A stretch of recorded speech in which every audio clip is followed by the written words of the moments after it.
Fala pessoal, tranquilo? Eu sou o Thiago Felipe, personal trainer, e hoje eu vou falar para vocês os 5 principais fatores para você desenvolver o seu glúteo.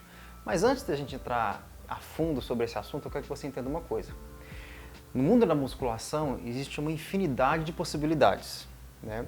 Existem possibilidades voltadas para cada individualidade. Então o que eu quero que você entenda no início desse vídeo? Esses fatores que eu vou apresentar para vocês não são fatores 100%, não são só eles que existem, né? Porque nós temos que sempre considerar um contexto. Não é uma verdade absoluta, não são fatores absolutos, mas são fatores a nível de pilar, a nível de você seguir uma lógica para você construir o seu glúteo. E isso não é de uma vertente minha.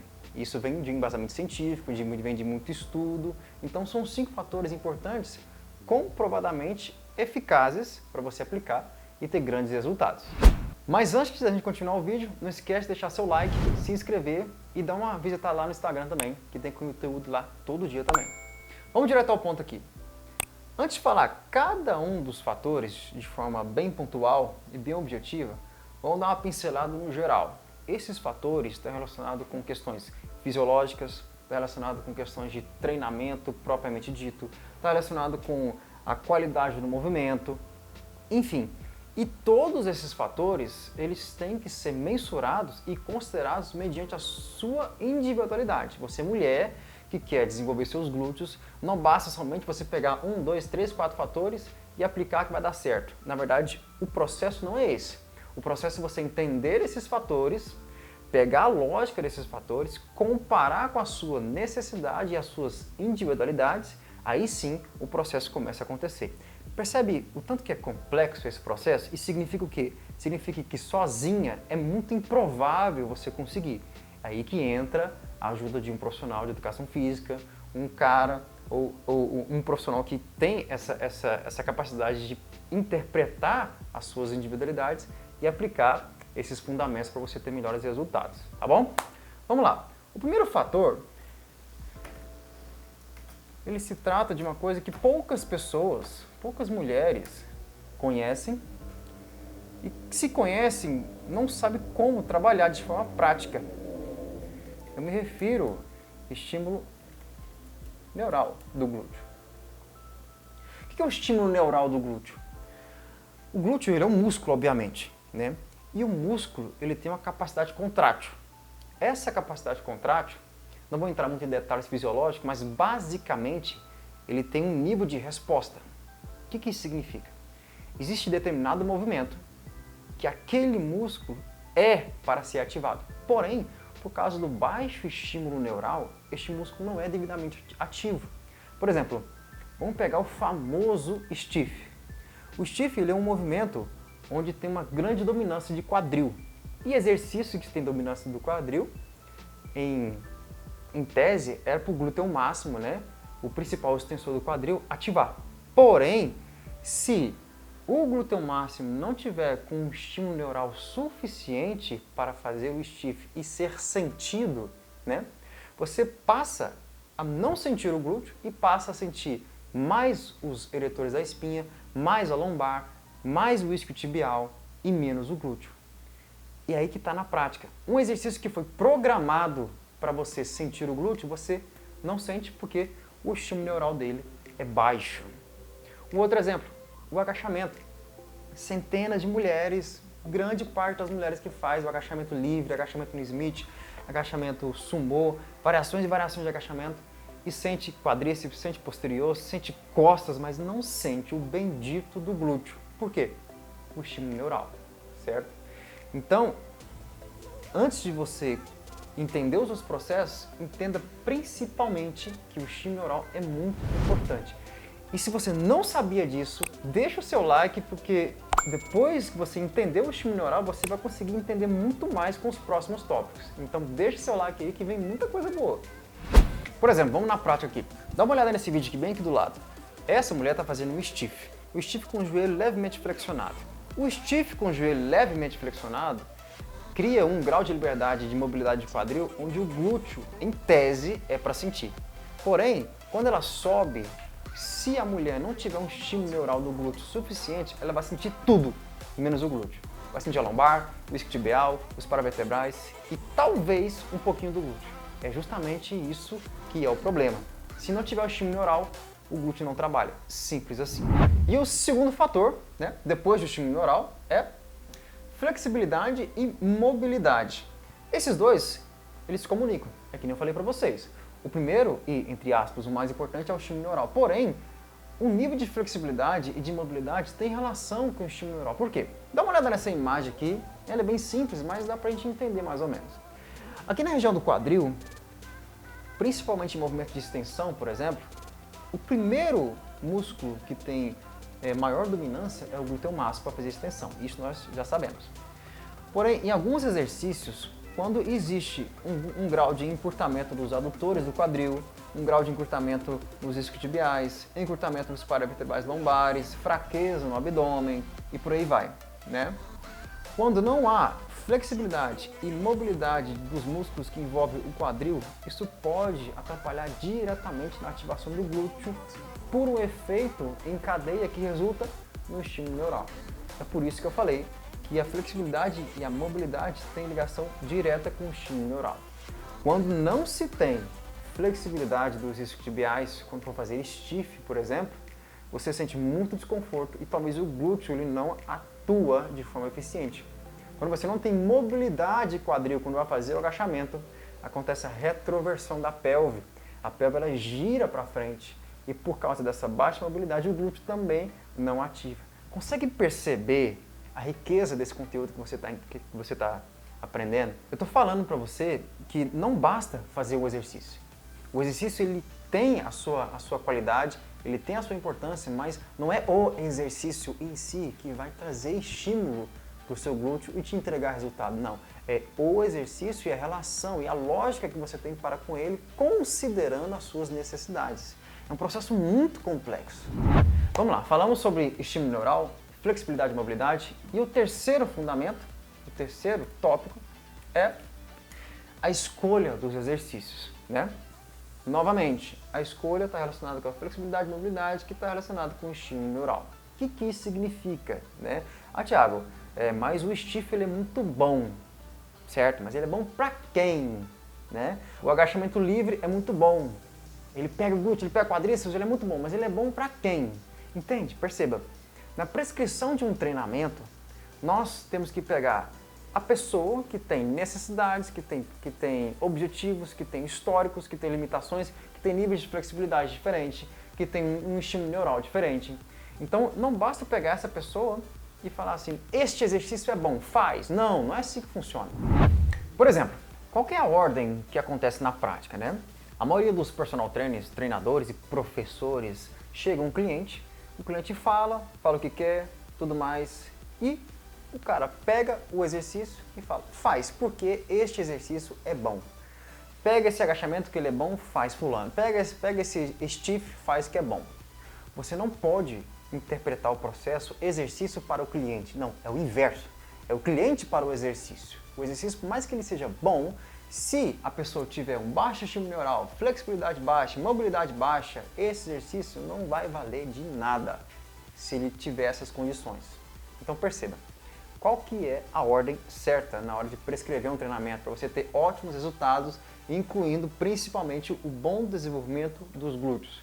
Você tem que entender quais são os seus níveis de flexibilidade, de mobilidade, fazer testes junto com o seu professor, junto com o personal, se o seu glúteo está com um estímulo neural bom, para escolher os exercícios mais adequados para aquele período. Por quê? Existem exercícios que foram construídos e programados para dar maior estímulo neural. Existem exercícios que são ótimos para potencializar a hipertrofia. Por exemplo, chegou uma cliente para mim e ela tinha um baixo estímulo neural.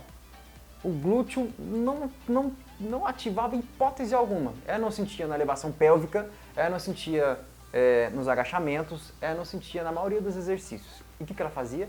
Ela fazia o levantamento terra. O levantamento terra ele é um ótimo exercício para a hipertrofia do glúteo máximo, por causa da extensão do quadril. Já falei que o glúteo máximo é o principal extensor do quadril. Só que pensa, a pessoa não tem o estímulo neural e quer sentir o glúteo nos exercícios mais complexos. Entende o processo? O exercício é muito bom para a hipertrofia do glúteo máximo, mas ela não tinha estímulo neural para isso, ou seja, o exercício não servia de nada para uma pessoa que queria hipertrofiar. Então a culpa não é do exercício, a culpa é da má prescrição, a culpa é você atropelar a ordem das coisas. Estímulo neural, com certo equilíbrio de flexibilidade e mobilidade, escolha bem os exercícios e a coisa começa a funcionar. Vamos para o quarto ponto agora. O quarto ponto, o quarto fundamento é a carga, o peso. E isso, como nós estamos falando de musculação, isso é uma polêmica que vai disparando para todo lado. E o glúteo não fica fora disso. Tem mulher que defende que tem que pegar muita carga para o glúteo crescer, tem mulher que defende que tem que pegar pouco, está começando agora, não sei o que, qual que é certo, qual que é errado. Presta atenção. Eu disse no começo desse vídeo para nós seguirmos uma vertente de lógica e não de verdade absoluta. E qual que é a lógica com relação à carga? Existem, na concepção que eu dividi, dois tipos de carga. Existe a carga com um grande braço de alavanca, onde nós podemos modelar, desenhar o glúteo. E existe a carga que é voltada mais para os exercícios multiarticulares, agachamento, levantamento, elevação pélvica, levantamento terra. E as duas cargas têm um grande potencial para hipertrofiar, porém você tem que seguir uma lógica, né? E essa lógica está dentro das verdades anteriores. Você tem que escolher bem os exercícios com base nas suas particularidades, mobilidade, flexibilidade e estímulo neural. Mas o fato é, para pegar cargas pesadas, você tem que saber fazer o movimento, e é o que nós vamos falar brevemente. Para pegar cargas menores, você tem que conduzir a carga. Vamos pegar um exercício aqui. Dá uma olhada nesse exercício aqui. Esse aqui é a abdução de quadril na polia. A maioria, eu arrisco dizer, 99 das mulheres, são poucas mulheres que eu vi na minha carreira que fez esse exercício de forma eficiente e bonita, de certa forma. Quando ela faz a abdução, a pelve, ela inclina. Repara, a pelve inclina e ela parece que está dançando a cada repetição e na cabeça dela está um máximo. Só que se tratando de recrutamento do glúteo de forma isolada, neste caso aqui é o glúteo médio principalmente, não está sendo recrutado de forma eficiente. E detalhe, ela está se esforçando, por mais que ela se esforce a fazer o movimento de forma certa, se ela pegar uma carga muito alta, o corpo dela não vai ter outra escolha a não ser fazer movimentos compensatórios. Essa é a lógica de utilizar uma carga reduzida e conduzir. Essa é a lógica da carga leve. A lógica da carga pesada são exercícios multiarticulares, onde você tem a oportunidade de fazer movimentos e contrações de potência. Por exemplo, a elevação pélvica.